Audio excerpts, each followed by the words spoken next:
14 ans après le décès de Michael Jackson, on apprend que les poursuites contre la star de la pop pour abus sexuels sur mineurs sont relancées par une cour d'appel de Californie.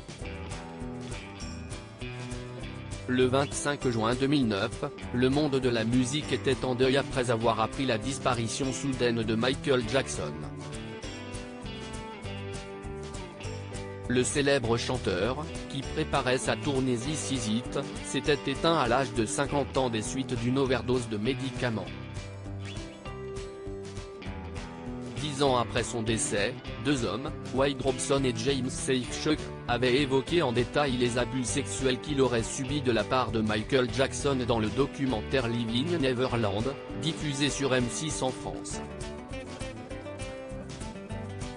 Le premier, chorégraphe de profession, avait rencontré Michael Jackson lorsqu'il avait 5 ans, tandis que le second avait fait la connaissance de la star américaine à la fin des années 1980, à l'occasion d'un tournage pour une publicité Pepsi. Si leur plainte contre le chanteur et ses entreprises avait été rejetée en 2021, une cour d'appel de Californie a permis aux victimes présumées de relancer les poursuites judiciaires contre Michael Jackson. Des plaintes contre Michael Jackson pour abus sexuels relancées le vendredi 18 août, une cour d'appel de Californie a permis à Wade Robson et James Safechuck de relancer les poursuites judiciaires contre Michael Jackson et ses entreprises. Selon Elizabeth Grimm, John Wiley et Victor Viramont, 3 juges de la cour d'appel californienne, une société qui facilite l'abus sexuel d'enfants par l'un de ses employés n'est pas exemptée d'une obligation positive de protéger ses enfants simplement parce qu'elle appartient uniquement à l'auteur de l'infraction.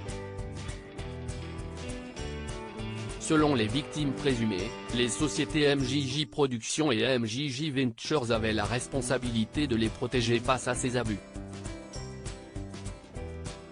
De leur côté, les avocats du roi de la pop continuent de maintenir son innocence. Nous sommes certains que la vérité finira par triompher et que Michael sera une fois de plus innocenté, a assuré Jonathan Stein Sapir, l'avocat de la succession du chanteur, dans un communiqué. Deux plaintes déjà rejetées par la justice américaine au milieu des années 2010, les plaintes de Wade Robson et James Safechuck contre Michael Jackson avaient été rejetées en raison du délai de prescription. Mais, en octobre 2020, le gouverneur de l'État de Californie, Gavin Newsom, avait allongé ces délais lorsque les affaires de violences sexuelles concernaient des mineurs. Leurs plaintes sont néanmoins de nouveau rejetées au printemps 2021. La justice estimait que les sociétés de Michael Jackson n'avaient eu aucun moyen de connaître les faits et gestes du chanteur et n'avaient donc pas l'obligation légale de protéger les plaignants d'une agression sexuelle. Article écrit en collaboration avec 6 médias.